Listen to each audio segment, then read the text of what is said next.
दरमियान सब बोले खुदावंद का नाम मुबारक हो, हालेलुया, तारीफ हो खुदावंद के नाम की। आज की सुबह के अंदर मैं शुक्रगुजार हूँ तमाम भाइयों का, बहनों का, प्रिजाइडर भाई का भी, कि जिन्होंने यहाँ पर खुदावंद के मसबा के ऊपर उसके लोगों को, उसकी कलीसिया को वार्म अप किया, इस बात के लिए तैयार किया कि वो आज जो खुदा के रूह से दिया हुआ मुकर्रर शुदा कलाम है जो आज आप तक पहुंचेगा, उसके लिए आपके दिलों की जमीन को तैयार कर सके। यहाँ पर मैं एक बात कहता चलूं कि दर हकीकत हमारे दिलों की जमीन को कोई इंसान नहीं तैयार कर सकता सिवाय खुदा के रूह के। और जब हम अपने दिल को खोल देते हैं तो खुदा का रूह उन्हीं लम्हात के अंदर, वर्शिप के लम्हात के अंदर हमारे दिलों में आता है और हमारे दिलों पर जुम्बश करता है, जिससे हमारी तैयारी का अमल होता है। आमीन। हम प्रिपेयर होते हैं, हमारे दिल प्रिपेयर हो जाते हैं और हर तरह की वो दुनियावी सोच की आलूदगी से जो दुनिया में चल फिर रही है, फिक्र की आलूदगी, दुखों की आलूदगी, किरदार में प्रॉब्लम की आलूदगी और इसी तरह की और बहुत सी गंदगियां यानी आलूदगियां हमारी जिंदगी से वो सैंक्टिफाई करता है, पाक करता है, हमारी जिंदगी से उनको दूर करता है। आमीन। तो यहाँ पर मसबा पर हम सिर्फ खुदा के हाथ की कठपुतली है, मैं भी और कोई भी प्रिजाइडर भाई, और हम सब जो यहाँ पर है, लेकिन ज्यादा जो मोतबर चीज है वो खुदा का रूह, वो खुदा का रूह है जो हमारे दिलों में आता है। लेकिन आता कब है? जब हम उसको खोल देते हैं, खुदावंद दिल को खुदावंद के लिए खोल देते हैं। आमीन। तो आज की सुबह में मेरी तरफ से आप सबको खुदावंद यीशु मसीह के जिंदा और फाते नाम में अजीज उस्मान कबूल हो, खुदावंद आप सबको बरकत बख्शे। और मैं यकीन करता हूँ, मैं शुक्रगुजार हूँ आप सबका भी कि पूरे रास्ते में आपने सख्त रास्तों में से होकर आए हैं। हालात मुल्क के वैसे बड़े अजीबो गरीब हुए हैं और रास्तों की बड़ी बंदिशें हैं, फिर भी आप आए। आपने आज के दिन में बहुत से ऐसे दुनियादारी के काम थे जो कर सकते थे, लेकिन आपके दिल में खुदा की मोहब्बत थी और आप यहाँ पर आ गए। ये प्रिविलेज मैं इसलिए देता हूँ क्योंकि ये प्रिविलेज देना बड़ा जरूरी होता है। आमीन। बहुत से दुनिया में ऐसे लोग हैं जिनको ये वक्त और ये टाइम, ये मौका नसीब नहीं होता, ये वक्त और मौका नसीब नहीं होता। आमीन। लेकिन हमें नसीब हुआ है, यकीनन खुदावंद आज हमें बरकत देगा। Hallelujah, hallelujah, hallelujah, hallelujah. Praise God. खुश रहिएगा, खुदावंद बरकत दे। आए हम खुदावंद के कलाम की तरफ बढ़ते हैं, उस आवाज की तरफ जो खुदावंद ने कई जमाने पहले अपने कलाम अक़दस में मरकूम की और उससे पेशतर खुदावंद ने ये आवाज अपने नबियों को दी।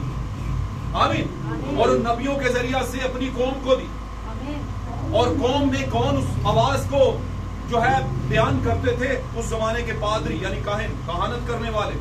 Hallelujah, hallelujah, God bless you. आए हम खुदावंद के कलाम की तरफ बढ़ते हैं। निकालिएगा मेरे साथ खुदावंद के कलाम अक़दस में से चंद हवाला जात। सबसे पहले हम जाएंगे जबूर की किताब के अंदर जाएंगे, पुराना अहदनामा किताब जबूर, और 51 जबूर हम निकालेंगे 10वीं आयत से 12वीं आयत तक, यानी पहली 10, 11 और 12 3 आयत हम पढ़ेंगे बुलंद आवाज में। और एक भाई निकालेगा यूना की किताब, पुराना अहदनामा। कोई भी भाई निकाल के रखे उतनी देर में। जी।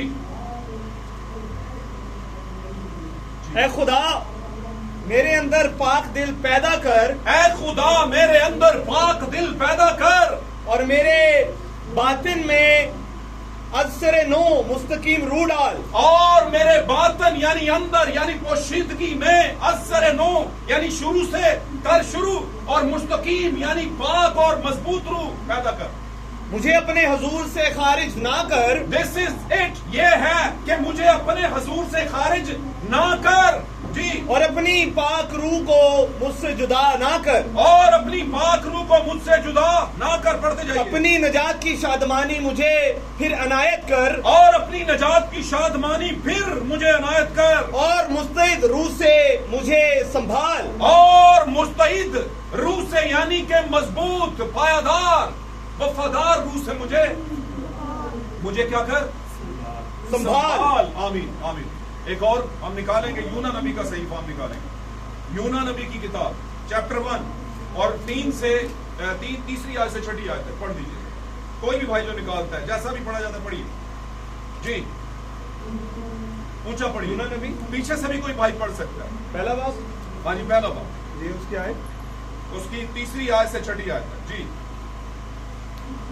लेकिन यूना खुदा के हुजूर से तरसीस को भागा, लेकिन यूना खुदा के हजूर से तरसीस को भागा और याफा में पहुंचा, और याफा में पहुंचा, और वहां उसे तरसीस को जाने वाला जहाज मिला, और आगे उसको एक सेटअप मिला, जहाज मिला जी, और वो किराया देकर उसको उसमें सवार हुआ, और वो किराया देकर उसमें सवार हुआ ताकि खुदावन के हुजूर से तरसीस को अहले जहाज के साथ जाए। हाँ जी, पढ़ते जाइए। लेकिन खुदावन ने समुंदर पर बड़ी आंधी भेजी, लेकिन खुदावंद ने समुद्र पर एक बड़ी आंधी भेजी, और समुंदर में सख्त तूफान बरपा हुआ, और समुद्र में सख्त तूफान बरपा हुआ, और अंदेशा था कि जहाज तबाह हो जाए। जी पढ़ते जाइए। तब मला मला तब मला हर आसान हुए, हाँ जी, हरासा हुए। तब मला जो है कश्ती चलाने वाले डर गए, हरासा हुए, खौफजदा हुए जी, हरासान हुए, हाँ जी। और हर एक ने अपने देवता को पुकारा, हर एक ने अपने खुदा को पुकारा जी, और वो अजनास जो जहाज में थी, और वो खाने पीने की चीजें जो जहाज में थी जी, समुंदर में डाल दी जी, ताकि उससे हल्का करें। ताकि उससे लेट डाउन हो सके। लेकिन यूहन्ना जी, लेकिन यूहन्ना जहाज यूना लेकिन यूना जहाज के अंदर पड़ा सो रहा था। छठी आयत पर जी पढ़िए। तब ना खुदा उसके पास जाकर कहने लगा, ना खुदा जहाज चलाने वाले को कहते हैं ना खुदा जी, उसके पास जाकर कहने लगा, तू क्यों पड़ा सो रहा है? तू क्यों पड़ा सो रहा है? उठ अपने माबूद को पुकार, उठ अपने माबूद को पुकार, शायद वो हमको याद करे और हम हलाक ना हो। शायद वो हमको याद करे और हम हलाक ना हो। आमीन। खुदा के कलाम का पढ़ा जाना और सुना जाना मेरे अजीजों आप सबों के लिए, मेरे लिए और दुनिया के तमाम ईमानदारों के लिए बाइस बरकत हो, क्योंकि जब ये कलाम हम सुनेंगे, कंसीव करेंगे तो लोगों से शेयर करेंगे, तो दुनिया में बहुत से ईमानदार पड़े हैं, गैर ईमानदार पड़े हैं जिनको ईमान की जरूरत है। खुदा उन सबको और आपको भी बरकत दे। असीज़ व तशरीफ रखिए खुदा आपके साथ। हालेलुया, तारीफ हो यीशु के नाम। सब बोले तारीफ हो यीशु के नाम। सब बोले खुदा उनका नाम मुबारक। God bless. खुदा आपको बरकत दे। आप शायद इस बारे में इस कीमत को जानते नहीं हैं, इन बातों की अहमियत को। आमीन। मेरा ये पर्सनल मानना है कि जब तक हमारी बुनियाद नहीं बनती, जब तक हम किसी घर की डीपीसी नहीं करते, उसकी भराई और उसकी ऊंचाई बुनियाद ऊंची नहीं रखते, वो घर ज्यादा देर कायम नहीं रह सकता, और अगर रह भी जाए तो ज्यादा देर वो उसमें खराबियां रहती। आमीन आमीन। तो कहने का मतलब ये है कि ये जो आप कहते हैं खुदावंद का नाम मुबारक, अगर आप दिल से कहते हैं तो इसके पीछे जो ब्लेसिंग्स हैं वो आपको पता नहीं, आप मुहैया नहीं कर सकते। देखिए, खुदावंद ने कलाम अक़दस में पुराने अहद के अंदर, नविश्तों के अंदर एक बात बड़ी प्यारी फरमाई। गौर से सुनिए, अब ये सुनने का मौका है। बातों को, बेटों को टाफियां बाद में लेकर सामने देखिए। जब खुदावंद ने ये कहा कि जो इस्राएल पर सलामती भेजेगा, मैं उस पर सलामती क्या करूंगा, जाहिर करूंगा, उसकी सलामती हो। आमीन। और जो उस पर लानत करेगा, उस पर क्या हो जाएगी, लानत हो जाएगी। किसको कहा था? याकूब के मुतालिक कहा, याकूब की नस्ल के मुतालिक कहा। आमीन। हमारे बात को अब एक कौम के मुतालिक ऐसा कहने से क्या हो जाएगी, हम पर बरकत या लानत आ सकती है, आ सकती है। तो जब हम खुदावंदों के खुदा, बादशाहों के बादशाह को, यहोवा एलोहीम को हम कहेंगे खुदावंद का नाम मुबारक हो, तो क्या बरकत आएगी कि नहीं? एक कौम के मुतालिक कह रहा है, उस पर बरकत भेजोगे तो तुम पर बरकत है, और अगर हम बरकत देने वाले पर को कहें कि तेरा नाम मुबारक है, तो कितनी बरकत है? कभी सोचा इस बारे में? नहीं सोचा तो आज समझ लें और सुन लें और सोच लें। आमीन। हाथ खड़ा करें। इस बात के साथ आप सारे मुतफिक हैं। हम जब खुदावंद को खुदा को कहते हैं खुदावंद का नाम मुबारक, मैं क्यों कहता हूँ यहाँ पर बैठ कर, उधर मैं कह रहा हूँ, क्यों कहता हूँ? क्योंकि मुझे पता है बरकत और नजात नाम के पीछे है। आपकी बरकत, आपकी नजात, आपका रैप्चर, आपकी जिंदगी, आपकी हयाती, आपका कामयाबियां, आपकी सारा कुछ किसके पीछे छुपा हुआ है? नाम के पीछे छुपा। हालेलुया। खुदा के बेशुमार नाम है, टाइटल नेम्स है खुदा के। ध्यान दे, समझने वाली बात है। खुदा के बेशुमार नाम है, बाइबल मुकद्दस में भी बेशुमार नाम है, मुतअद्दिद नाम है, लेकिन इस आखिरी जमाना जब खुदा ने एक नाम दिया है नजात के लिए। हालेलुया। तो वो एक ही नाम है, और वो नाम कौन सा है? सब नामों से आला, जमीन के खड़े और आसमान के नीचे, जमीन के ऊपर और आसमान के नीचे आदमियों को कोई दूसरा नाम नहीं बख्शा गया जिसके वसीला से हम क्या पाए। आसमान के तले और जमीन के ऊपर आदमियों को कोई दूसरा नाम नहीं बख्शा गया जिसके वसीला से हम नजात पाए। इस पर बहुत बड़ी बात की जा सकती है, घंटों लग सकते हैं आपको समझाने के लिए। आपको बहुत सा बाइबल मुकद्दस में जो एक बेहतरीन और खूबसूरत आयतों का मटेरियल है दिया जा सकता है, लेकिन जानेंगे कौन, समझेंगे कौन? वो जो खुदा का वंश है, उसका बीज, उसकी नस्ल है, उसका ऑफस्प्रिंग, हालेलुया, उसका सीड है, द सीड ऑफ गॉड है। चाहे वो बेटी है या बेटे, वही समझेंगे, अदरवाइज कोई दूसरा इसे समझ पा ही नहीं सकता, समझ ही नहीं सकता। जो सच्ची अंडरस्टैंडिंग है कलाम की, in the name of lord Jesus Christ, यीशु मसीह के नाम, खुदा यीशु मसीह के नाम की पूरी दुरुस्त अंडरस्टैंडिंग जो है वो कौन समझेगा? खुदा का की नस्ल, उसका बीज, आमीन, शाही नस्ल, वो समझे। हालेलुया। इसलिए इन बातों को गौर से सुनिए, खुदा का नाम मुबारक हो। हालेलुया। इससे पेश करके हम आगे बढ़े, मैंने थोड़ा सा टाइम आपका लिया, लेकिन ये आपके लिए बड़ा जरूरी है। आज का हमारा मौजू है खुदा के हुजूर से निकल जाना, खुदा के हुजूर से निकल जाना। हालेलुया। आपको कुछ हवाले चाहिए तो मेरे पास और भी पड़े हैं, मैंने लिख रखे हैं, जो मैंने आज के टॉपिक के हवाले से, वैसे बेशुमार हवाले, लेकिन जो हमारे रेवलेशन के हवाले हैं, जिसमें से हमने रेवलेशन उठाना है, खुदा ने हमारे लिए मुकाशफा लेकर आना है। हालेलुया। खुदा ने अपने पाक रूह के जरिए से हम पर जो मुकाशफा जाहिर करना है, वो मैंने, जो मेरे पास हवाला जात हैं इस पाक कलाम में से, वो मेरे पास नोट है, वो आप मुझसे ले सकते हैं। हमने यहां पर कमोबेश 2 हवाले पढ़े, वैसे काफी थे, लेकिन मैंने आपका टाइम बचाने के लिए इसको कम पढ़ा है। ज़बूर की किताब के अंदर हम देखते हैं कि नबी जो है, नबूवत की रूह से बादशाह दाऊद जो है, वो इस बात को बयान कर रहा है, और वो कह रहा है कि मैं तुझसे जुदा होकर कहां जाऊं। आमीन। क्या कह, ये खुदा के बेटे या बेटी जो कि उसका हकीकी बेटा ही, उसके अल्फाज होने चाहिए और होते हैं। आमीन।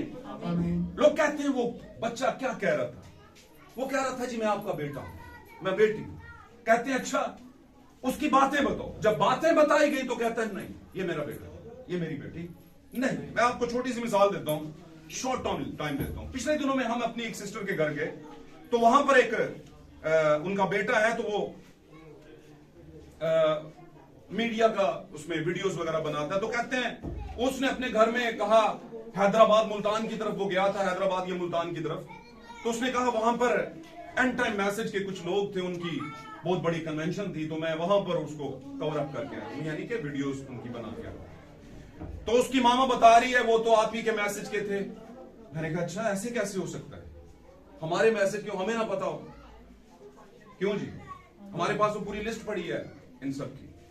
तो मैंने कहा वो यार कैसा सेटअप लगा था यार, किस तरह का था यार, वहां पर क्या बादशाह हुई थी? कहते थे वो बपतिस्मा आपकी तरह देते थे। तो मैंने कहा यहां पर तो बहुत सी ऐसी मिशनें हैं जो बपतिस्मा इमाल 2:38 के मुताबिक देते हैं, पर इसका मतलब ये तो नहीं कि मैसेज की होगी। क्यों जी, ओनली जीसस के लोग भी यीशु मसीह के नाम का बपतिस्मा देते हैं, जिनको ओनली जीसस वाले कहा जाता है। वननेस बिलीवर भी क्या करते हैं, यीशु मसीह के नाम का बपतिस्मा देते हैं। पेंटिकॉस्टल, यूनाइटेड पेंटिकॉस्टल जो है, वो भी खुदा यीशु मसीह के नाम का बपतिस्मा देते हैं। बात समझ रहे हैं? तो बपतिस्मा तो बाइबल में से ठीक देते हैं, पर इसका मतलब ये नहीं कि वो फेथ भी इसी के नहीं, वो मैसेज के फेथ के नहीं। तो मैंने उससे पूछा क्या था, और मुझे पता चला कि नहीं वो मैसेज के नहीं थे। इसका मतलब यह है, दाऊद कहता है ऐ खुदा तुझसे जुदा होकर मैं कहां चला जाऊं।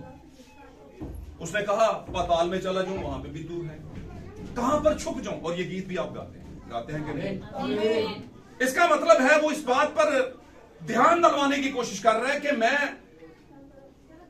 सब कुछ होने के बावजूद, एक बादशाह होने के बावजूद भी, औलादों वाला और बीवियों वाला होने के बावजूद भी, आमीन, इतनी ज्यादा मेरे पास प्रॉपर्टीज हैं, इतनी ज्यादा पहचान है, और मैं रॉयल नस्ल से आया हूं, बादशाही नस्ल से, यानी बादशाह हूं मैं, और मेरी नस्ल बादशाही नस्ल है, उसके बावजूद भी कह रहा मैं कहां चला जाऊं। आमीन। आप मेरी बात समझ? आमीन। और यहां पर दाऊद एक बारे में खास जो बात बयान करने की कोशिश कर रहे हैं कि मैं बेबस हूं, मैं जा नहीं सकता, छुप ही नहीं सकता तेरी नजर से। आमीन।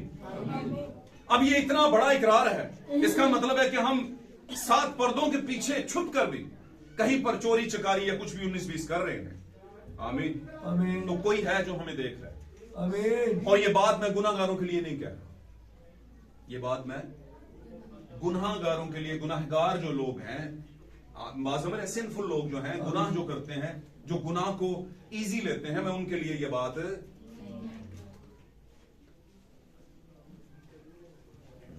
पाक कलाम में एक बड़ी प्यारी बात कहेगी कि पास्टर जो है, जो निगहबान है, सबसे पहले अपने घर का बंदोबस्त करे। कहा गया कि नहीं? तो पादरी का वैसे घर होता कौन सा है, सिर्फ ये मुझे बता दें। 99% 9 पॉइंट लोग कहते हैं जी उसकी फैमिली, उसकी बीवी, उसके बच्चे, उसकी बच्ची। यहीं पे अच्छा, यहां पे क्यों अटकी है बात? थोड़ी सी आगे बढ़ गई, मैं वहीं पे जाता हूं। क्यों अटकी है? क्योंकि लोग चाहते हैं कोई वजह मिले, कोई क्या हमें मिले, वजह मिले कि ये जो हम पे उंगली उठाते हैं, इन पर भी हम उंगली उठा सकें। असल में ये बात है, ये वो आज तक इस रेवल्यूशन को समझ ही नहीं पाया कि असल में पास्टर की फैमिली होती ही कौन सी। ओ भाई, अगर उसने खिदमत में आके अपने दोस्त छोड़ दिए जो दुनियादार थे, अपने नशे तमाशे छोड़ दिए जो दुनियादारी के थे, अपनी महफिलें छोड़ दी जो दुनियादारी की थी, उसके घर में बाहर आगे पीछे जंग लगी होती है, सिर्फ किसकी वजह से? कलीसिया को चलाने के लिए। तो अभी भी आप सिर्फ उसको अंडर एस्टिमेट करेंगे उसकी फैमिली को लेकर। आप भूल रहे हैं कि आप ही तो उसकी फैमिली है। आमीन। बात समझ रहे? तो ये बातें किसी गुनाहगार के लिए नहीं है। उनको नहीं बता रहा कि खुदा से जुदा होकर हम कहां जाएं, ऐ खुदा कहां छुप जाएं हम। ये गुनाहगार के लिए बात नहीं, ये खुदा की फैमिली के लिए बात। ये है इसका मतलब, जो बता इतनी लंबी बात खींचने का मतलब था। खुदा को मैं बहुत दफा कहता होता हूं कि खुदा को अपने बीज के अलावा किसी से कोई गर्ज नहीं, किसी से कोई गर्ज नहीं। बिल्कुल ये clear and cut, open and shut बात, खुली खोल के बता दीजिए और बंद कर दीजिए, इसको आप खोलने की जरूरत नहीं। खुदा को अपने बीज से अलावा किसी से कोई सरोकार नहीं, और ये बात आज भी है और कल भी है। आमीन। खुदा ने हर चीज प्री डेस्टिनेट की है, और जो प्री डेस्टिनेशन के अंदर खुदा का बीज है, खुदा की बेटी है, खुदा का बेटा है, आमीन, उसकी नस्ल है, वो कभी भी ये नहीं कहेगा अजा देखी जाएगी खुदा को है अभी कि नहीं। मैं बहुत से मसीहों को ऐसा कहते हुए सुनता हूं, मुझे बड़ा दुख लगता है। आमीन। लेकिन चूंकि उनके दिल पत्थर के हो चुके हैं, उनके दिल क्या हो चुके हैं, अगर वो खुदा का बीज है और इब्लीस ने उनका दिल पत्थर किया तो जरूर टूटेगा। लेकिन अगर वो खुदा का बीज ही नहीं तो मारते रहो कलाम के थोड़े, कभी भी नहीं टूटेगा, कभी भी नहीं टूटेगा। क्यों? क्योंकि वो बीज आग में डलने के लिए है, वो नस्ल आग में डलने के लिए, वो भाई बहन आग में डलने के लिए पैदा ही इसलिए किया गया है, और पाक कलाम इसकी शहादत देता है। बात को समझे? हालेलुया। आप उम्रें लगा देते हैं कुछ चीजों को सही करने के लिए और फिर बेबस हो जाते हैं। मैं बहुत दफा कहता हूं खुदा, मैंने अभी भी दुआ के आगाज में भी, कलाम की तैयारी के गीत में भी ये कहा था, जब दुआ की बात हुई तो मैंने कहा हर बहन हर भाई ये कहे कि खुदा मैं बड़ी कोशिश कर चुका, मुझसे नहीं। क्यों जी? मुझसे सिगरेट नहीं छूट रहा, मुझसे वो नहीं छूट रहा, मुझसे वो चीज नहीं छोड़ी जा रही, वो नहीं छोड़ी जा रही, अच्छा ये वाली मेरी आदत नहीं जा रही, वो वाली आदत नहीं जा रही। बात समझ रहे? तो आप कर ली ना कोशिश, तो आप कुछ बातें खुदावंद को दे बोले खुदावंद बाप, तो हाथ वाली बात आपको सबको याद है, मैं इस बात को दोहराता नहीं, आपको पता ही है, जब तक आप बाप का हाथ पकड़ के चलते हैं तो छूटने का खतरा होता है, लेकिन जब आप पकड़ा कर चलते हैं तो छूटने का खतरा, हाथ छूट ही नहीं सकता, छूट ही नहीं सकता, क्योंकि वो अव्वल तो पकड़ता नहीं। क्योंकि ये बहुत बड़ी निशानी है। इधर ध्यान दे मेरी तरफ, खुदावंद बरकत दे, आप सब ध्यान देंगे, लेकिन यहां से ध्यान दे, यहां से खुदावंद पकड़ता ही उसका हाथ है जो उसका हो, और किसी का हाथ में पकड़ते ही नहीं। आप बोलोगे दुनिया का इतना बड़ा हिस्सा, यार ये किस तरह की बेइंसाफी है। पाक कलाम कहता है कि क्या तू ये कहेगा कि खुदा बेइंसाफ है? मैं इसका हवाला दिखा सकता हूं, रोमी के खत में लिखा हूं। कहता फिर तो तू ये कहेगा कि खुदा बेइंसाफ है क्या? कहता मैं तुझे समझाता हूं। क्या बनने वाली चीज बनाने वाले से ये कह सकती है कि तूने मुझे ऐसा क्यों बनाया? अगर ये नहीं कह सकती तो कहता है फिर क्या खुदा को इख्तियार नहीं कि एक ही मट्टी के लौंदे से दो तरह के बर्तन बनाए, दो तरह के पादरी बनाए? मैं जरा असली उर्दू में बताऊं आपको, दो तरह के बिलीवर्स बनाए, तीन तरह के बिलीवर्स बनाए, दो तरह का बड़ा ग्रुप, दो तरह के बड़े ग्रुप बनाए, आमीन, दो तरह की मिनिस्ट्रीज बनाए, दो तरह की तालीमात बनाए। क्या खुदा को इख्तियार नहीं? खुदा ही बना रहा है ये, अब वो दुनिया बना रही है? नहीं नहीं। यहूदा क्या यसू को खुद मरवा रहा था? नहीं, यसू चाहता था कि ये मुझे पकड़वाए। पिछले मैसेज में मैंने क्या कहा था? शैतान मार के नीचे आ गया, बोला हाय मैंने सब कुछ कर लिया। उसने कहा नहीं नहीं नहीं, तूने नहीं किया, मैंने तुझसे करवाया। अगर बंदा सोचे कि लूसीफर को वो ऊपर से उठा के जमीन पर पटक सकता है, तो जमीन पर से पकड़कर नहीं पटक सकता क्या? अगर वो 4 दिन के मुर्दा को बुला करके जिंदा कर सकता है, मेरी बात समझ रहे हैं, तो क्या वो लूसीफर की कलाबाजियां नहीं लगवा सकता था? लगवा सकता। लेकिन अभी ये मामला जोर दिखाने का नहीं था। अगर यीशु जोर दिखा जाता तो हमारा जोर बनता कैसे? अगर यीशु जोर दिखाता, है ना? याद रखिए इन इवेंट्स को, इन मौकों को, इन वाकयात को याद रखिए आप सब ईमानदार, मैं इंक्लूडिंग मी, मुझे भी, मेरी फैमिली को, आपको भी, हम सबको as a believer, as a true believer मैं कहूंगा, बिलीवर तो सारे होंगे, क्यों जी? थोड़ा बोले करो खुदा का, मुझे खुशी होती है जब आप बोलते हो। असल में मेरी खुशी के लिए कर दो यार। इसमें मेरी खुशी के लिए, जब बच्चा पापा कहते ने पुत्र मेरी खुशी वास्ते मैट्रिक कर ले, हैं? तो मैट्रिक की डिग्री पापा नु मिलनी है, किनू मिलनी है? साथ रहे, किसको मिलनी है मैट्रिक की डिग्री? बच्चे को, हैं? पर प्यो नु कदी खुशियां चढ़ी होंगी, उसे पता है जिस दिन इसने मैट्रिक कर लिया, जिस दिन इसने बीए कर लिया, जिस दिन इसने डॉक्टरेट कर लिया, दुनिया को हिला के रख देगा ये दुनिया को हिला, उसे पता है, इसलिए कहता है मेरी खुशी आज से यार कुछ कर ले। समझ रहे हो कि नहीं? बात हुई आमीन करने की, रिस्पांस देने की, तो मैं कहता हूं रिस्पांस दिया करें मेरी खुशी। इसमें मेरा भला नहीं है, भला किसका है? आपका है मेरे अजीजों, प्यारे बच्चों, नौजवानों, बुजुर्गों, आपका भला है। और ये इनडायरेक्टली या डायरेक्टली कुछ भी कह लें, ये आपके लिए बरकत का सामान पैदा किया जा रहा है। तो यहां पर हम ये समझ रहे थे कि दुनिया के अंदर हर चीज खुदा ने प्री डेस्टिनेट कर दी है। आपको बहुत से दुनिया में ऐसे लोग नजर आएंगे जो कहेंगे कि नहीं नहीं नहीं, खुदा किसी की हलाकत, ये हवाला दे देंगे, ये हवाला दे देंगे।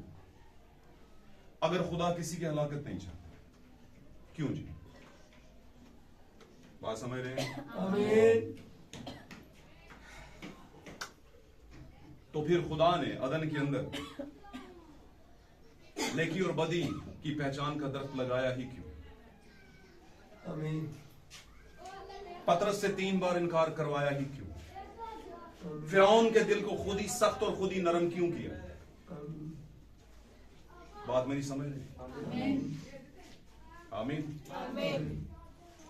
मैं बहुत सी चीजें आपको बताता रहता हूं, मैं कहता हूं कि बाइबल में जो लिखा नहीं वो छुपा हुआ है। आमीन। और जो छुपा हुआ है वो रेवलेशन है, वो भेद है, वो नबूवती बात है। और जो नबूवती बात है वो सिर्फ बीज के पास आती है, और बीज इन बातों को अंडरस्टैंड करता है।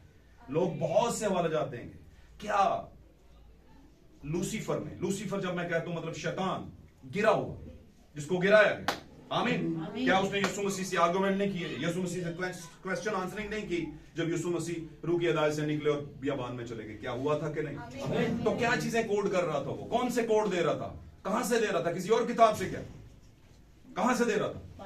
याद रख कि कहां से दे रहा था? बाइबल मुकद्दस से।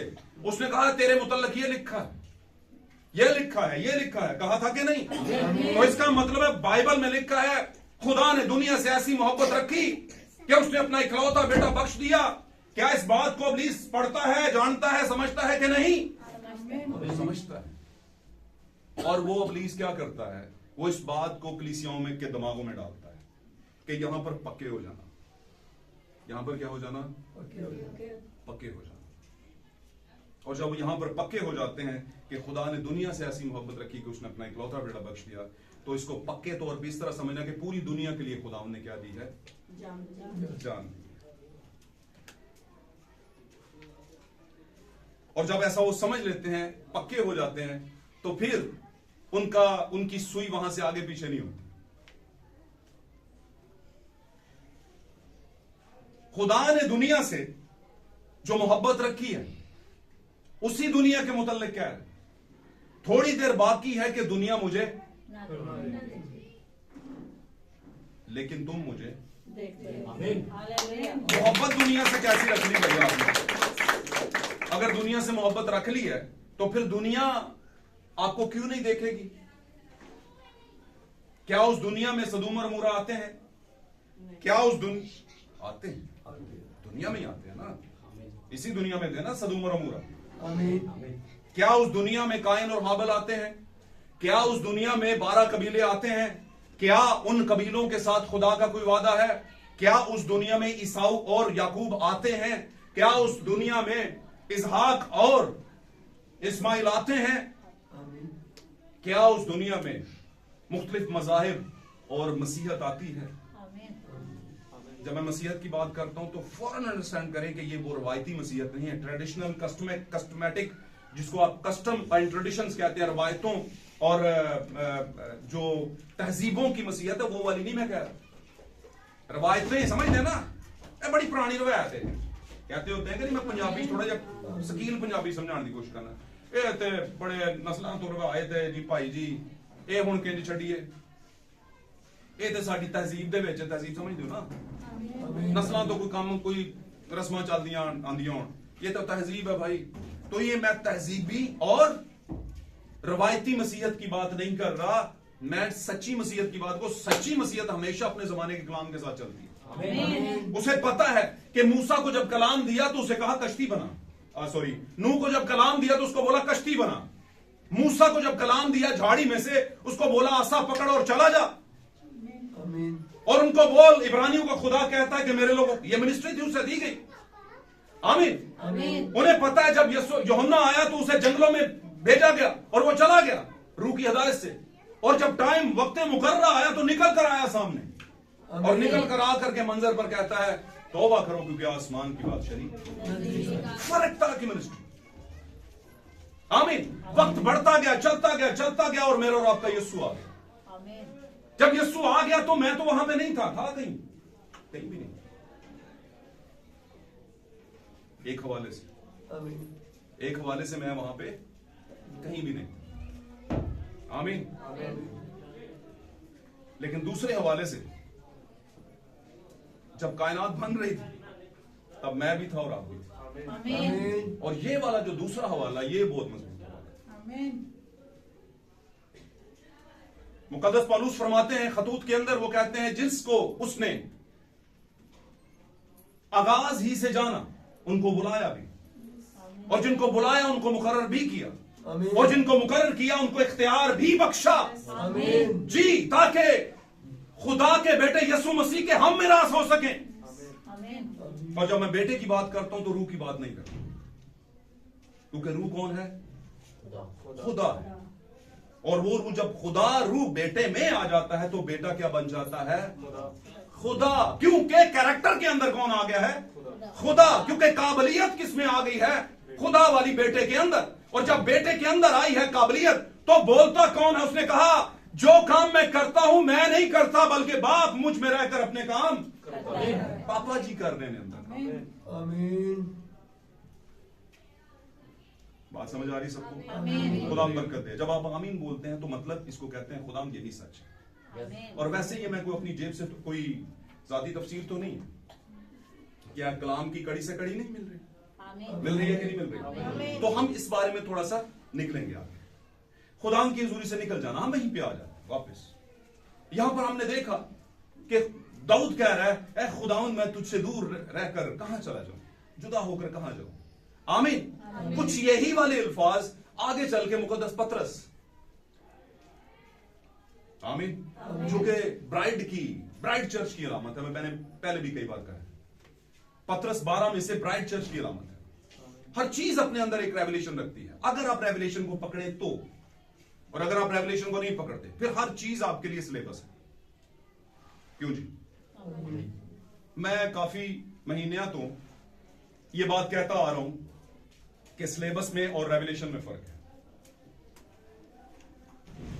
हमारे पास जो बाइबल है ये सिलेबस बुक है। सिलेबस समझते हैं किसे कहते हैं? कोर्स। 5, 6, 7, 8 किताबों का। ये कौन कितनी किताबों का कोर्स है भाई? जरा बताएं ऊंची आवाज में। 66। God bless you. ये 66 किताबों का कोर्स है।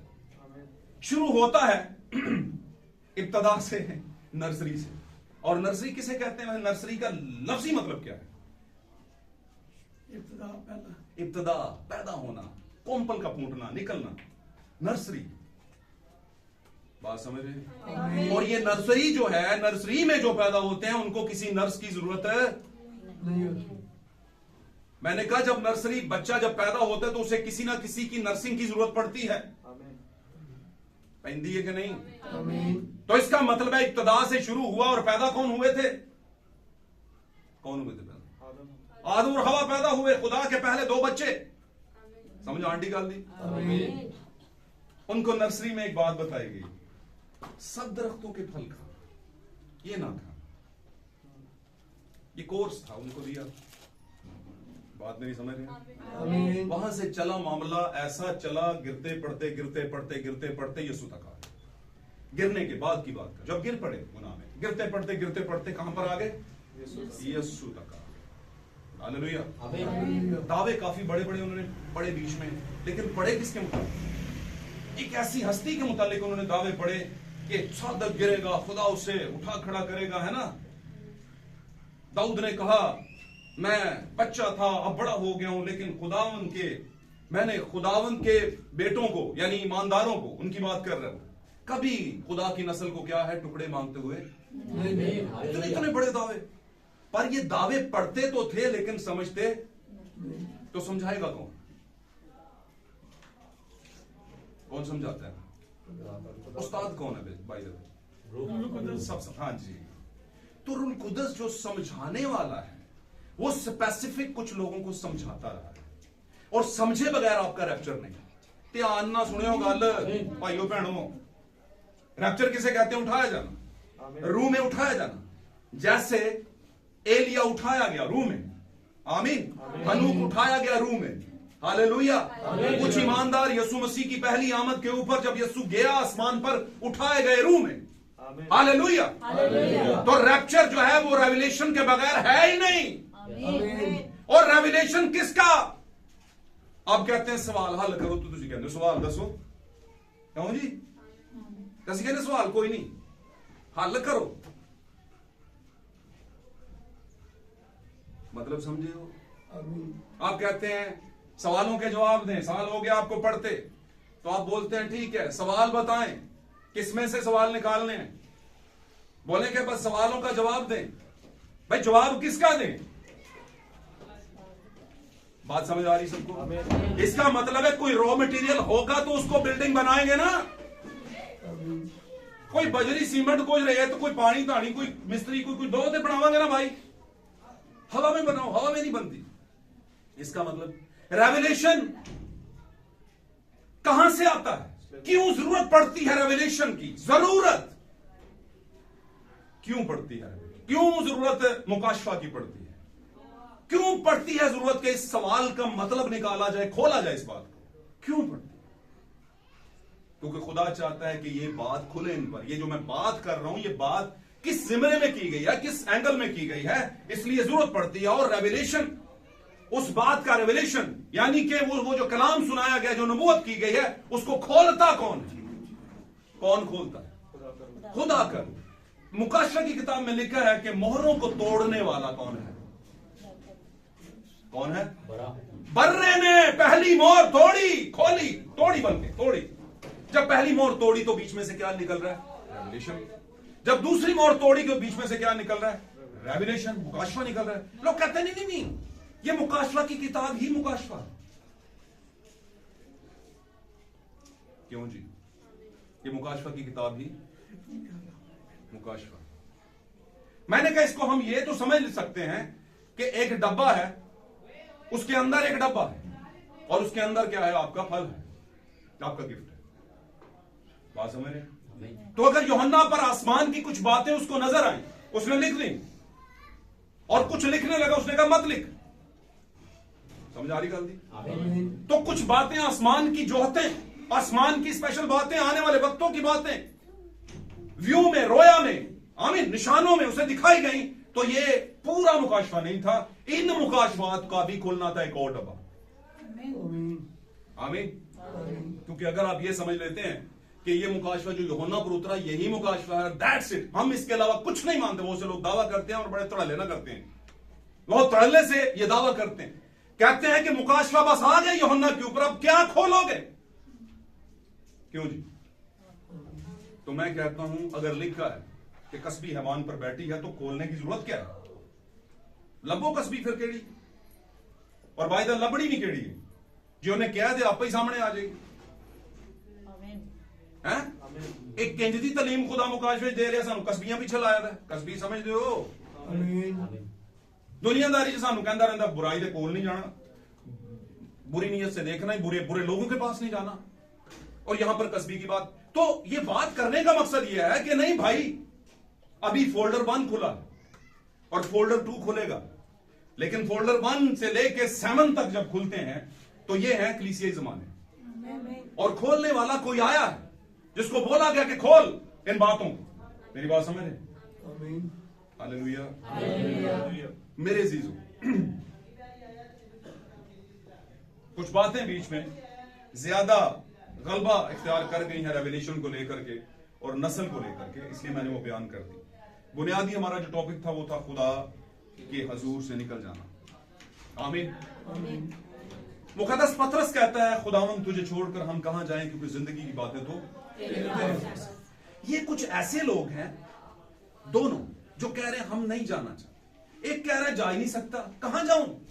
दाऊद कह रहा है कहां जाऊं भाई, पाताल में भी तू, वहां भी तू, वहां भी तू, यहां भी तू, वहां। और इसका ऊपर का कॉन्टेक्स्ट अगर पढ़े, जिसको सियाको सबात बोलते हैं, है ना, तो ऊपर कह रहा है कि मैंने गुनाह में, बदी में सूरत पकड़ी है, और तूने क्या किया है?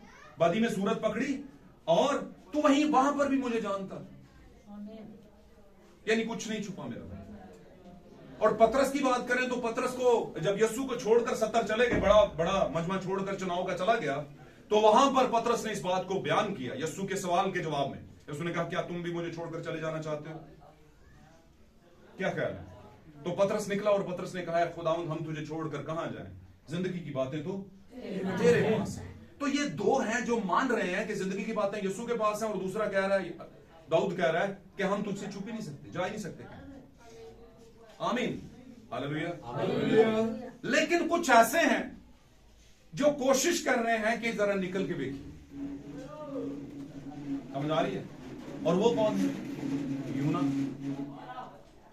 यूहन्ना कह रहा है ऑर्डर ले लिया, इतना बड़ा नबी, अपनी हैसियत समझ भाई। आमीन। आपको पता है, सिरे की बात बताने लगूं, इस कुलिये को लिख लेना अपनी जिंदगी में।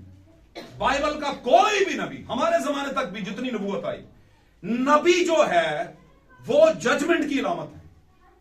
नबी हमेशा जब आता है तो आपको बताता है अदालत होना ली है ताटी भाई जी। और नबी हमेशा at the tail of the time के आखिर में आता है, जब टाइम खत्म हो रहा होता है वहां पर आ जाता है। और जब टाइम खत्म हो रहा होता है, गंद अरूज पर होता है, गड़बड़ अरूज पर होती है, सख्ती अरूज पर होती है, एरोगेंस अरूज पर होती है। ठीक है, जितनी भी बातें कही ना आखिर जमाने में ये होंगे, लोग ढीठ होंगे, बेजब्त होंगे, तुंद मजाज होंगे, है ना,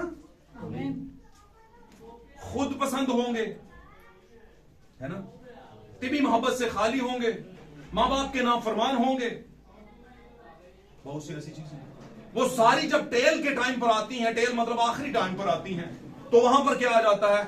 एक नबी आ जाता है। और नबी फिर आके एक अलार्म देता है जिसको आप कहते हैं तुरई फूंकना, जिसको कहते हो आप नरसिंगा फूंकना।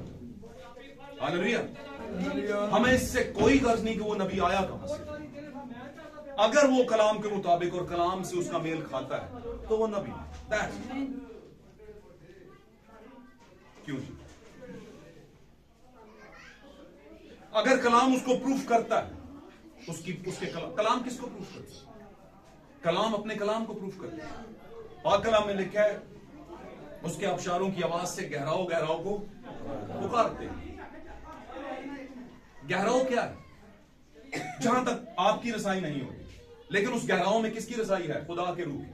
वो गहरी बातें निकाल कर लाता है और आप पर वाशगाफ करता है, खोलता है आप पर। आमीन। साथ रहेंगे तो बरकत मिलेगी। God bless you. तो यहां पर यूना है जो अपने आप को पहचान ही नहीं रहा कि मैं किस मिनिस्ट्री के लिए हूं। शायद यूना को यह ख्याल ही नहीं कि आने वाले कुछ हजार सालों बाद एक शख्स जमीन पर आकर मेरी मिसाल दे रहा होगा, कह रहा होगा, ए फकीर फरीसियों,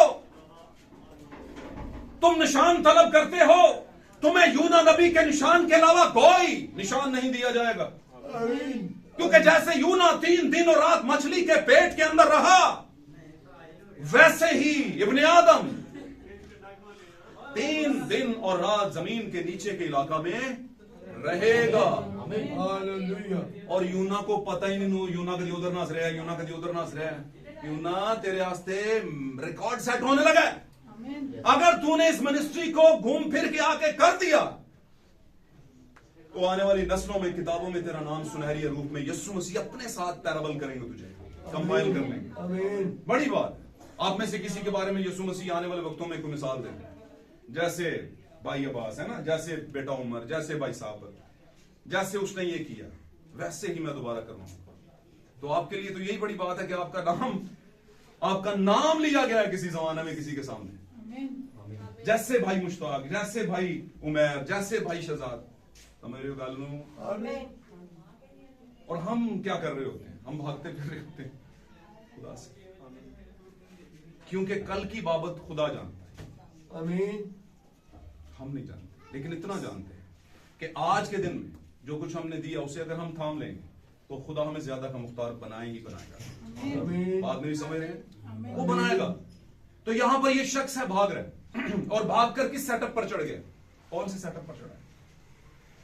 सेटअप मतलब सिस्टम कौन से के ऊपर किसका सहारा ले रही? जहाज। कौन सी राह को जा रहा है? जहाज तरसीस को जा रहा है। आमीन। और तरसीस के जहाज में खुदा नहीं चाहता कि ये बैठे उस सेटअप में।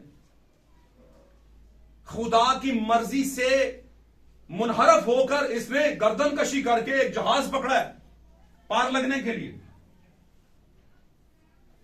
नबी बयान करता है ये जहाज नहीं था सिर्फ, ये उसकी जिंदगी की सबसे बड़ी गलती थी अगर वो कहे तो। वो तो खुदा था जिसने अपने बीज को वापस बुला लिया। लेकिन अगर वो उसका बीज होता ही नहीं तो पहली बात खुदा उसे मिनिस्ट्री देता ही नहीं। और अगर मिनिस्ट्री दे भी दी तो कभी उसे वापस ना बुलाता, उसे रिजेक्ट कर देता और उसकी जगह पर दूसरा नबी लेकर आता। लेकिन चूंकि वो खुदा का बीज था और खुदा अपने बीज के लिए, पाक कलाम में लिखा है, खुदा बनी इस्राएल को कहता है तेरे आवारा गर्द चाहे आसमान के सितारों में भी छुपे होंगे मैं उनको नीचे लेकर आऊंगा। आवारा गर्द हो गए लेकिन है किसका बीज? खुदा का बीज। तो कहता है मैं उनको ले आऊंगा नीचे, क्योंकि वो मेरे हैं, मैं उन्हें बुला लूंगा। एक टाइम आएगा वो डाकू की तरह सलीब पर भी होंगे तो बोलेंगे आमीन होगी जनाब साड़ी। आमीन। आमीन। बात मेरी समझ है? हालेलुया। तो इसका मतलब वो गलत सेटअप पर चढ़ गया। अब खुदा चाहता नहीं था गलत सेटअप पर चढ़े, इसलिए खुदा ने क्या किया? खुदा भी पानियों में हलचल ला सकता है और शैतान भी पानियों में हलचल ला सकता है, लेकिन शैतान उन पानियों की हलचल को डांट नहीं सकता। लेकिन मेरा और आपका खुदा उन पानियों की हलचल को डांट सकता। रुक जा, बन जा। हालेलुया। ये है मेरे खुदा में, आपके खुदा में और दुनिया के खुदा में, इस जहान के खुदा में फर्क। तो पाक कलाम कहते हैं जहान के खुदा ने इनकी आंखों को क्या कर रखा है? अंधा कर रखा है। ताकि सच को ना जान पाए, आमीन। अंधा कर रखा है। हालेलुया। याद रखिए, दुनिया आज कंफर्ट जोन के चक्कर में पड़ी हुई है। लोग कहते हैं सुकून किधर है, यूं ना भी सुकून ढूंढ रहा है, किधर भेज रहे हो भाईजान? उन्होंने लोगों तो देखने से दिल नहीं करता। खैर कौम, नैनवा उस जमाने का गैर कौम। मैं कहता हूं पाक कलाम में खुदा हमेशा अपने बीज के पीछे भाग रहा है, ऐसे ही है ना। और उन्हें बकायदा जब ईमान की किताब में भी कहा गया, ईमान की किताब में भी कहा कि यरूशलेम से बाहर ना जाना, और उनको उसका इंतजार करना, और पीछे जाकर वो जब 70 को 2-2 करके चुनता है, वो पॉइंट मैं आपको बताना चाहता हूं। तो वो कह रहे सामरियों के इलाकों से दूर रहना, वहां पे ना जाना, पढ़ लेना वहां। खुदा नहीं चाहता था कि गैर कौमों के पास जाए, चाहता तो नहीं था, लेकिन उन गैर कौमों में जो उसका बीज पड़ा था, उनका क्या गाल समझे हो क्या नहीं? किसी बंदे का जेल में जाने को दिल है, लेकिन अगर जेल में आपका कोई पड़ा हुआ है, क्यों जी? बात समझ आ रही है? सादी सी बात। अगर पड़ा हुआ है तो फिर भावे चूं करें या पी करें, कोई कुछ भी करे, है ना, आपको पता है अंदर लगी हुई है, अंदर कुछ लगी हुई है। और मैं इसे कहता हूं कि आपका क्यों क्लियर है। मैं वेख्या उत्थे ढियाला जेल के बाहर खलोते सो, उत्थे थाने के बाहर खलोते सो, ताड़े को आर्गूमेंट होंगे मैं क्यों खड़ा?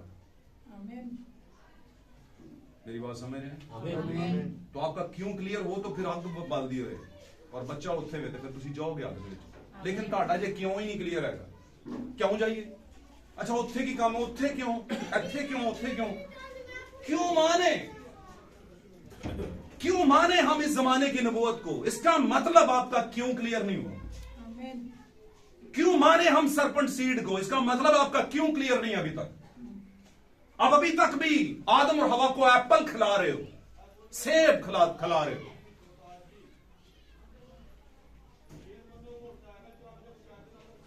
अभी तक आपका क्यों क्लियर नहीं हुआ, इसीलिए आप काइन को आदम का ही बेटा मानते जा रहे हो। बात मेरी समझ है? क्योंकि आपका मैसेज पर अभी क्यों क्लियर नहीं हुआ। हालेलुया। तो जब क्यों क्लियर हो तो फिर जाना पड़ता है। मैंने कहा पुराने अहदनामे के अंदर खुदा नैनवा, गैर कौम, बड़ा शहर नैनवा, उसके मुताबिक कहा गया। और नए अहदनामे में कौन से शहर को बड़ा कहा गया? मुकाशवा की किताब में किसको कहा गया? ऐना मैं हिंट दे रहा हूं, कोल पचा के गड्डी दे, कहना गड्डी केड़ी है, पढ़ लो उतों। तुसी कहंदे नहीं फिर भी नहीं मैनू पता, तो अगे जाके पढ़ लो। कितने जा रही है भाई जी? बड़ा शहर बाबुल जनाब, बड़ा शहर बाबुल गिरा दिया, कस्बियों और हरामकारियों का अड्डा। ये कौन है बड़ा शहर बाबुल? कौन है शहर बाबुल? कौन सा शहर बाबुल? कौन सा?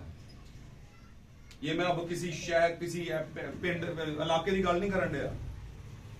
मैं आपको एक नई बात, नई तो नहीं है, मैंने पहले सिखाई कि आप, मतलब रू ने सिखाई आपको, सॉरी मैं कुछ नहीं।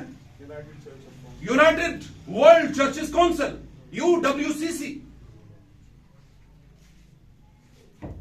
और बाय द वे यही द पिलर ऑफ बेबीलोन है, टावर ऑफ बेबीलोन है, यही है जिन्होंने कहते बुर्ज खलीफा। सारे वेखण दे ख्वाहिशमंद विच जाके फ्लोर पे बैठ के, मैं पिछले वेख्या साढ़े कुछ वर्ष पर भी गए बाबा, कैप शैप पा के, है ना, फ्लैंड वो क्या वो करके ना, पॉलिश वॉलिश चेहरा मोरा, तो अच्छी सी वीडियो बनाई, किसी एंगल से वर्ष पर नहीं लग रहे थे। तो बताने की कोशिश ये कर रहे थे कि इस फ्लोर पे मैं भी होके आया हूं या आई हूं। मैं मना नहीं कर रहा, जाना चाहिए, अच्छी बात है, लेकिन हमें खुद को भी समझना चाहिए हम कौन होते हैं। गाल समझे हो कि नहीं समझे? समझ गए हो? आमीन। तो क्या है उसने कहा बड़ा शहर बाबुल, और बाबुल जो बड़ा शहर है, ये बकायदा उसके बारे में मुकाशमे में कहा गया कि रूहानी एतबार से बड़ा शहर है बाबुल। अब खुदा को जमीन के शहरों से कोई मतलब नहीं, पूरी दुनिया किसकी है? खुदा की। आमीन। कीमत इसकी कब दी गई इस पूरी दुनिया की? 2024 साल पहले दे दी गई। यीशु मसीह ने अपने लहू की कीमत देकर उस जमीन को क्या कर दिया? एक बार इख्तियार ले लिया, जमीन का ले लिया है पेपर्स में। आमीन। लेकिन क्योंकि खुदा के प्लान का टाइम अभी पूरा नहीं हुआ, इसलिए अभी भी उस पर कब रह कौन रहा है? उस जमीन पर इब्लीस रह रहा है। और इसको रखा किसने हुआ वैसे इजी करके? ऊपर वाले ने, खुदा ने, यीशु मसीह ने। हालेलुया। और लिखा हुआ है कि मैं इसीलिए रुका हुआ हूं ताकि एक वक्त आए और उसे खुद अपनी मुंह की फूंक से हलाक करूं और उससे वहां पर डालूं जहां पर आंखों का रोना और दांतों का पीसना। मेरी बात को समझ रहे हैं आप सब? वो आपकी झील जो आने वाले वक्त में रेडी हो रही है दुनिया के लिए। हालेलुया। समझ रहे हैं मेरी बात को? हालेलुया। ईमानदारों के लिए है कि ईमानदार इसका हिस्सा नहीं है।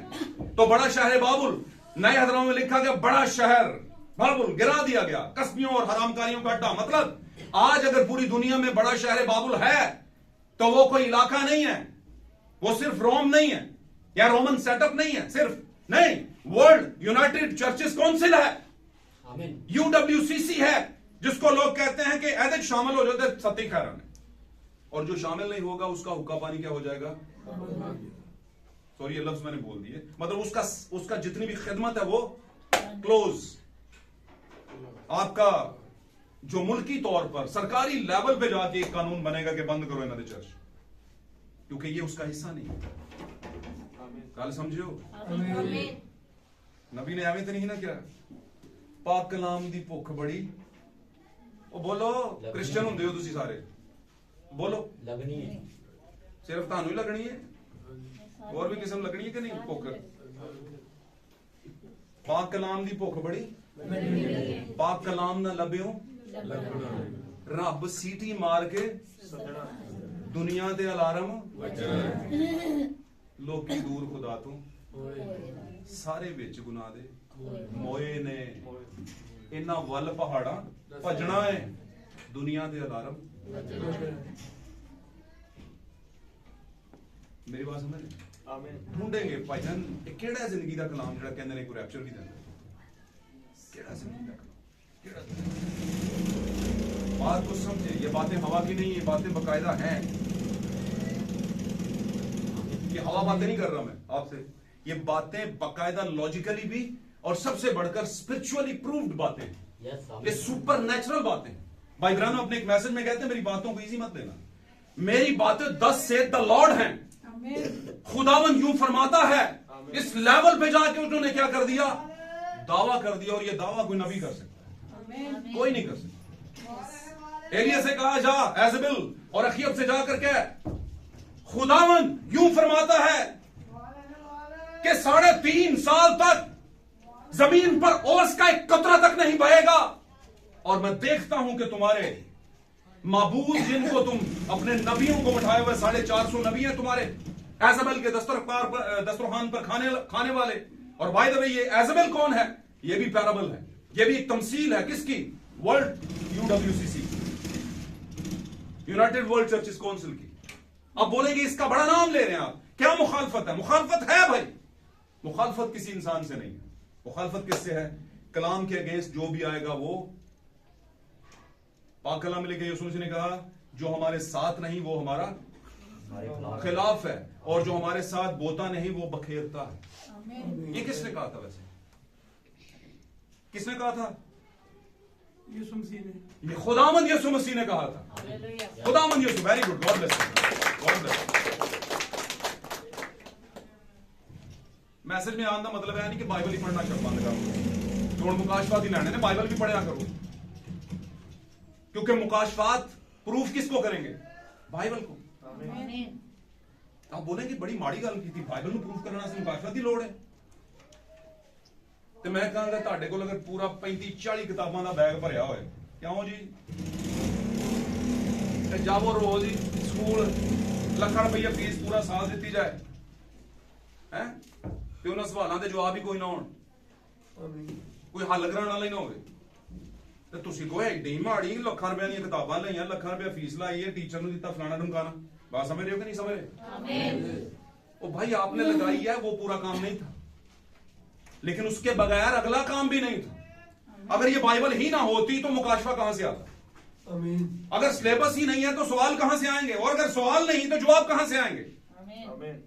हबशी खोजा अगर बाइबल का रीड ना करता, उसको पढ़ता ना, तो कैसे फिलिप्पस जाकर उसे कहता कि भाई जी जो पढ़ना वो समझ आता तेन? आमीन।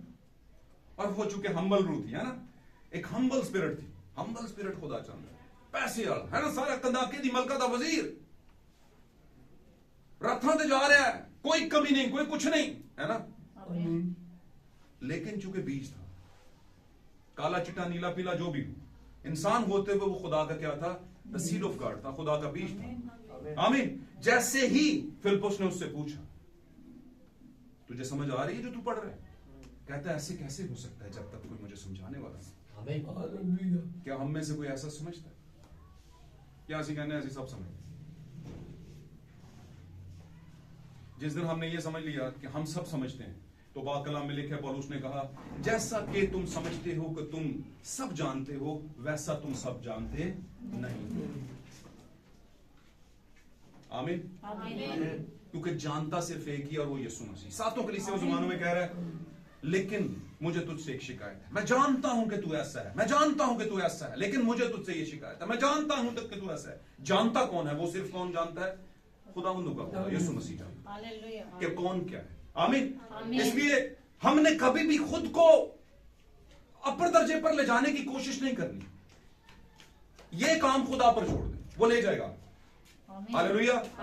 यहां पर ज़हन में रखिए, वहां पर अगर आप पढ़ेंगे नहीं, जानेंगे नहीं, बाइबल को पढ़ा करें, तो मुकाशफात इससे मेल खाते हैं, मेल खाते हैं, कंपाइल होते हैं, जुड़ते हैं। फिर आप कहते हैं ए साजदा ए मुकाशफा पढ़े, ए साजदा ए मुकाशफा पढ़े। बात मेरी समझ है? आमीन। कई सालों से आपको किताबें दी जा रही थी, आपने पढ़ी भी नहीं होंगी, उनको शायद मेरे ख्याल से दीमक भी चाट गया होगा। और मैंने एक बात कही थी, अगर पढ़े ठीक है, नहीं पढ़े तो आगे दे दो। वो काम भी आपने नहीं किया होगा। क्यों जी? किताबों को रखें, दरखास्त आपसे, किसी सहेली को दे दें, किसी दोस्त को दे दें, बोले यार ये किताब आई थी, पढ़ लेना, मैंने देखी है, मुझे कुछ समझ नहीं आई, तू पढ़ लेना। एंड टाइम मैसेज के अंदर बहुत से लोग ऐसे हैं, बहुत से लोग जिनकी किताब पढ़ के जिंदगी बदली है। आमीन। और इनमें बड़े बड़े प्रीस्ट हैं यूरोप के अंदर जो बैठे हुए हैं। मेरी बात समझ रहे हैं? आमीन। जो नबूवतों को पढ़ रहे हैं और फिर बाइबल के साथ कंपाइल करके समझ रहे हैं। मैं थोड़ा सा टाइम आपका और लूंगा, ज्यादा नहीं लूंगा। सॉरी, आज का थोड़ा सा मैसेज मिक्स्ड मैसेज था, लेकिन मैसेज के बीच में बुनियादी बात आपकी जो है उसको नहीं भूलना। आज क्या था? खुदा के हुजूर से निकल जाना। पाक कलाम में मुकद्दस पौलुस कहते हैं, मैं पढ़ाता नहीं, आप पढ़ लीजिएगा घर में जाकर। मुकद्दस पौलुस कहते हैं, वो निकले तो हम में से, पर हम में से नहीं। तो आप अपने चर्च को पिछले 10 से 12 साल का क्राइटेरिया निकालिए। इस क्राइटेरिया में से एक रेशो निकालिए, एक शुमार निकालिए कि कितने आए। मैं समझता हूं उतने आए नहीं जितने निकल गए। मैं ये समझता हूं, मुझे ज्यादा पता, उतने आए नहीं जितने निकल गए। हालेलुया। लेकिन याद रखिए, इसमें हैरानगी वाली कोई बात नहीं। मैं नहीं हैरान होता है इंसान होते हुए थोड़ा सा, लेकिन ज्यादा देर तक नहीं रहता, क्योंकि मैं कुछ फैसले खुदा पे छोड़ देता हूं। आमीन। जो ट्रेन चलाने वाला है रेल पटरी के ऊपर, आमीन, जब आप टिकट ले रहे होते हैं तो क्या उसने बंदा आपके सर पे खड़ा किया होता है, भाई यार इत्थों तक क्यों जाना, तो आखिरी स्टेशन तक जा, तेरी मेहरबानी? तो कहेगा भाई मैंने जाना ही यहां तक है। क्यों जी? आप कभी भी उसका पीटी, उसका जो स्टेशन मास्टर है, या उसका वो जो गाड़ी चलाने वाला जो भी है, ड्राइव कर रहा है, वो कभी भी उसे जोर नहीं देगा कि तू इत्थे ही उतर, किराया घट दे दी पर अगे जा नहीं। वो कहेगा मैं उतर नहीं है, वो रास्ते में उतरेगा, और जब वो रास्ते में उतरेगा तो उस स्टेशन से कुछ और भी चढ़ेंगे। आमीन। चढ़ेंगे कि नहीं? यस। आमीन। इसका मतलब समझते हैं? ये सोचना पीटी का काम नहीं, ये सोचना किसी भी उस ट्रेन के ड्राइवर का काम नहीं, और ये खुदा का काम है। खुदा ने जिसको जिस स्टेशन पर रखा है वहां से उतरेगा वो, और फिर दोबारा उस पर चढ़ेगा नहीं। वो एक गीत था हमारे हमसाया मुल्क में, वो गाया जाता था पंजाबी का, आजो चढ़ जाओ रब दे प्यारे हो, गड्डी चली।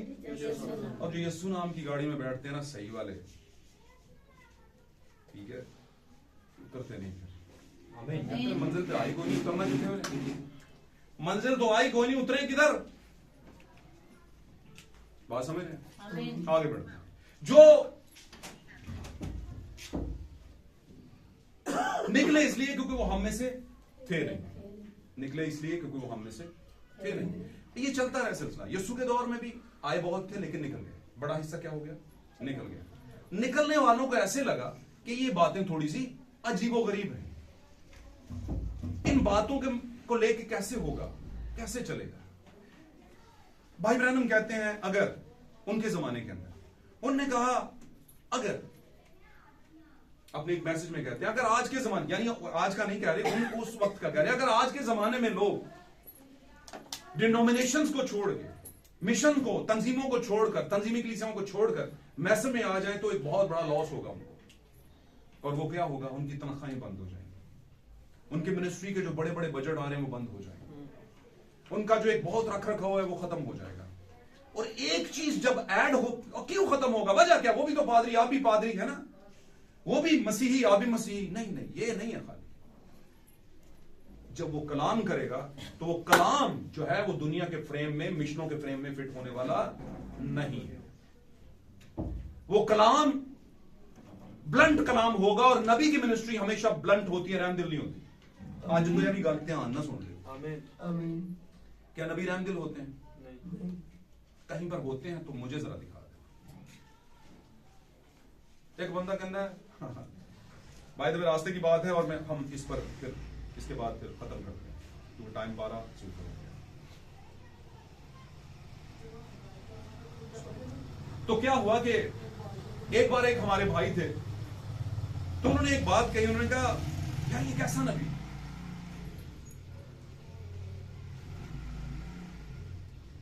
भाई विलियम ब्रैनम के मुतालिक कह रहे हैं, आप कहते हैं नबी है, ये कैसा नबी है यार? एक बंदा लड़का उठ के आ गया ऊपर और कह रहा है कि जनाब मैं जानता हूं तुम झूठे नबी हो और तुम ये हो, फलां हो, ढमका हो, काफी कुछ भाई ब्रैनम ने कहा। तो उन्होंने, उस लड़के ने उससे कहा कि अगर तू सच्चा नबी है तो मुझे ठीक कर, मुझे कैंसर है, मुझे ठीक कर, मुझे कैंसर है। तो भाई ब्रैनम अपने उस मैसेज में बयान करते हैं कि मैंने उनसे कहा बेटा तुझे कोई कैंसर नहीं है, जाकर अपनी सीट पर बैठ जाओ। समझ आ रही मेरी बात? आमीन। और लिखा है वो भाई ब्रैनम बयान करते हैं अपनी उस किताब के अंदर, मैसेज में वो कहते हैं मैंने उनको बहुत कोशिश की और काफी इधर उधर से भी लोग आकर, लेकिन वो जाने का नाम नहीं ले रहा था। और जो जाने का नाम नहीं ले रहा था, मतलब ये खुदा का बीज नहीं था। आमीन। अब आपको एक और बात बताता चलूं, शायद मैंने बहुत दफा इस बात पे ज्यादा वो टीचिंग नहीं की, आपको सिखाया नहीं, लेकिन मैं आपको सिखाता चलूंगा। नबियों का एक खासा होता है, खासा मतलब क्वालिटी होती है। नबी कभी भी खुद से नहीं बोलते, आमीन। बोल ही नहीं सकते, आमीन। नहीं बोलते खुद से ना। और अगर कहीं पर वो बोल दे तो खुदा उस बोलने के पीछे खड़ा होता है। आमीन। आमीन। मैं आपको बाइबल से हवाला दिखा देता हूं और आप इस बारे में आमीन बोलेंगे। आमीन। मैं तमसील देने लगूं, बात हमारी वहीं पे रुक गई है। और इसका हवाला बल्कि आपने लेना हो तो बाद में ले लीजिएगा, क्योंकि बात फिर हमारी रुक जाती है। नबी खुदा के मुकाशफा के बगैर, उसकी दी हुई नबूवत के बगैर बोलता ही नहीं है, आमीन। ना ही जाता है। आमीन। आमीन। नंबर 2, जब वो बोलता है तो वो बात कलाम से साबित होती है और ईम और तमीम रोशनियां देते हैं उसकी। आमीन। आमीन।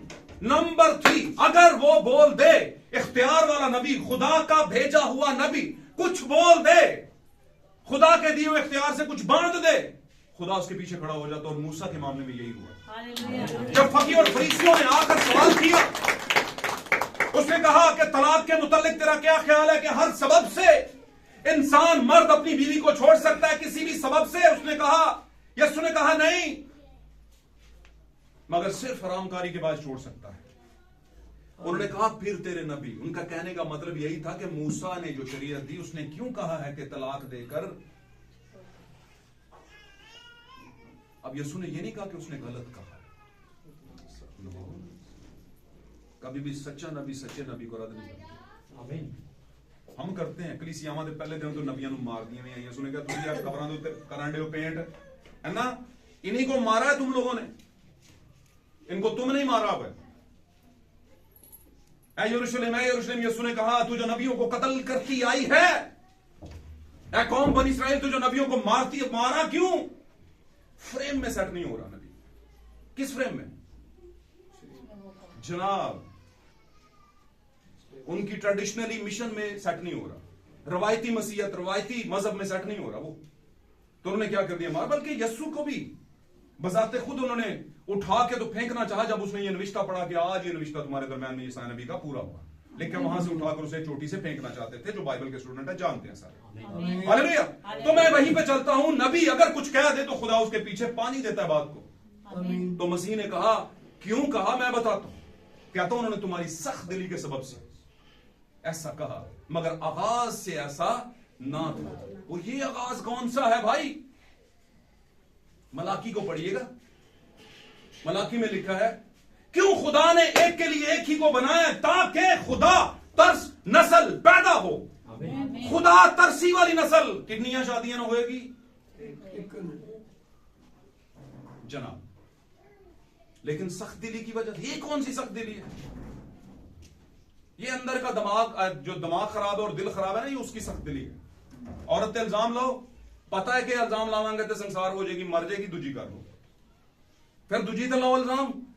बात समझ रहे हैं? उसने कहा तुसी ते काम ही खराब कर दे लगे सो, कुछ ते है सी रोकने वाले, ते रोकने वाला कायन नहीं होता, नबी होता है। और नबी ने रोक लगाई, उसे पता था मैं जो सेट कर दूंगा वो खुदा मानेगा। मेरी बात समझ रहे हैं? हालेलुया, खुदा उनका नाम मुबारक हो। तो क्या है वहां पर मेरे अजीज, इन बातों को समझे। कलाम सुना रहा है और वो ऊपर आकर कहता है मुझे कैंसर है भाई, अगर मुझे कैंसर है तो भाई मैं खड़ा हो जाऊं ना जाके, बकवास करने की क्या जरूरत है कि तू झूठा है, तू झूठा है, तू झूठा है। अगर कैंसर है तो बीच में खड़ा हो जा, दूर हो गया तो पता चल जाएगा, नहीं हुआ तो फिर भी पता चल जाएगा। गाल समझ आती रही होगी। इसका मतलब है कुछ गलत कह रहा है। और ये जो बकवास का लफ्ज मैंने इस्तेमाल किया, ये मैं अपने को कल्ला नहीं, बाइबल से भी बकवास का लफ्ज लिखा हुआ है जनाब। ये बकवास का जो लफ्ज है बाइबल में भी नजर आता है। ये एक लैंग्वेज है जिसके तरीके से इनको बयान किया जाता है। एनी हो, हम आगे बढ़ते हैं। तो उसने आकर कहा कि तू झूठा है और फला है, डमका है। उसने कहा बेटा जाकर बैठ। उसने कहा नहीं बैठूंगा, तू, मैं आज तुझे एक्सपोज करूंगा। और जब इस बात पर बात नहीं बनी तो नबी बयान करते हैं कि मैंने फिर क्या कहा, मैंने उससे कहा बेटा तुझे कैंसर नहीं, लेकिन तुझे कैंसर हो जाए, और जब तुझे कैंसर हो जाएगा, एक लफ्ज बोले तो कुछ ही दिनों के बाद उसे कैंसर हो जाए। और भाई ब्रैनम कहते हैं कि जब वो बिस्तरे मर्ग पर था तो मुझे पता चला उसने मुझे बहुत याद किया कि आएगा और मेरे लिए क्या करेगा, दुआ करेगा। एक लड़की थी जो चर्च में बैठी थी और ब्रदर ब्रैनम अपने चर्च में कलाम सुना रहे थे और लिखा है ऐसे, वो जब नजर चलाते तो उनकी नजर पे जंप लगता था कि कुछ है जो बीच में अजीब है। कहते थोड़ी देर बाद जाकर अपना कोट उतारा, उसको उसके ऊपर डाला, उसको बोला बेटा कल से पूरे कपड़े पहन के आना। वो किसी दूसरे सेटअप के चर्च से आई थी, जिसे आप कहते हैं तंजीमी सेटअप में। वहां पर मना मनाई जरा कम ही होती। और वो उठी बड़े गुस्से से कि मेरी बेइज्जती होगी। उसने कहा यहां पर मेरी गाय भी नहीं आएगी, यही लिखा हुआ है उनकी किताब में। यहां पर कोई गाय भी नहीं मेरी आएगी। उसने कहा बेटा तेरी गाय तुझसे ज्यादा अक्लमंद, उसे पता है मेरी हद क्या है, उसे पता है मेरी हदूद क्या है। मेरी बात समझ? आमीन। और वो चली गई और कुछ ही टाइम के बाद उसकी डेथ हो गई। और उसके बारे में भी लिखा है कि वो बहुत याद करती रही। लेकिन उस लड़की के मुतालिक भाई ब्रैनम लिखते हैं कि मैंने बहुत पहुंचने की कोशिश की कि उसको बचाया जाए, पहुंच नहीं सका टाइम से। मेरी बात समझ? ये तो मैंने दुनिया की बात बताई। उनकी अपनी फैमिली में उनका बेटा ब्रदर बिली पॉल जो है, जो ये कुछ ही महीने, 1-2 महीने पहले उनकी डेथ हुई है। पूरी उम्र पाकर फौत हुए हैं और बड़े ईमान में फौत हुए हैं। वो जब जवान थे तो वो बहक गए, दुनियादारी में पड़ गए। तो भाई ब्रैनम ने उसे बड़ा समझाया, और भाई ब्रैनम के एक दोस्त भी थे, उन्होंने बहुत समझाया।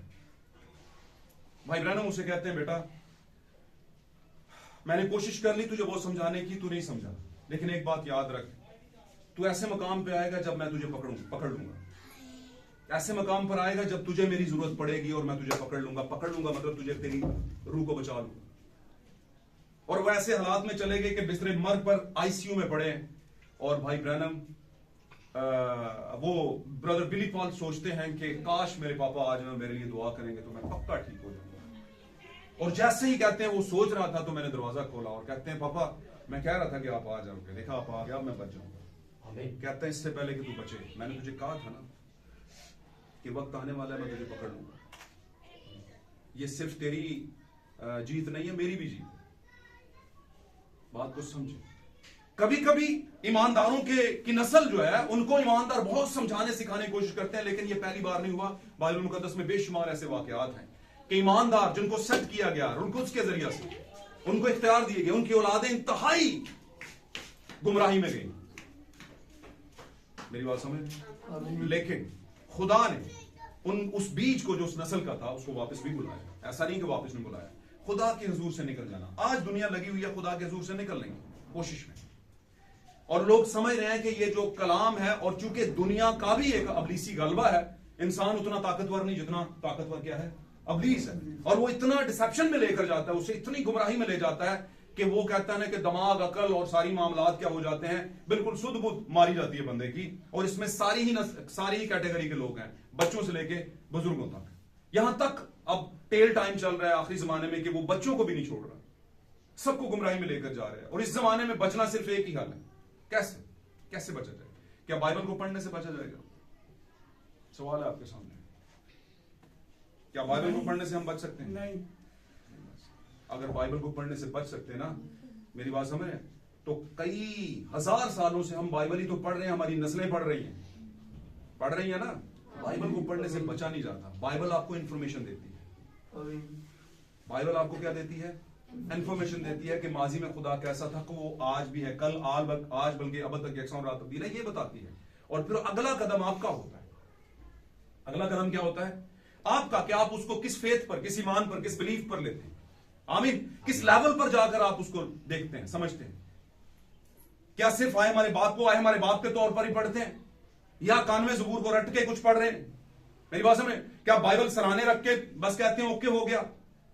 क्या सामने बैठ के सामने स्लीप लगा के और यीशु मसीह की कोई याद लगा के तो सोते सोते देखते कि सो जाओ? क्या अब ईमान यहीं तक रह गया है? नहीं, क्योंकि ये वाले रवायती मसीहत तो बड़ी देर से चल रही है ना क्रिश्चियंस में, समझ लें। आमीन। मुझे पता है आप थके हुए हैं, मुझे पता है आप थके हुए हैं। एक आध मिनट मुझे दे दे बस, मैं इसको क्लोज कर दूं किसी तरीके से।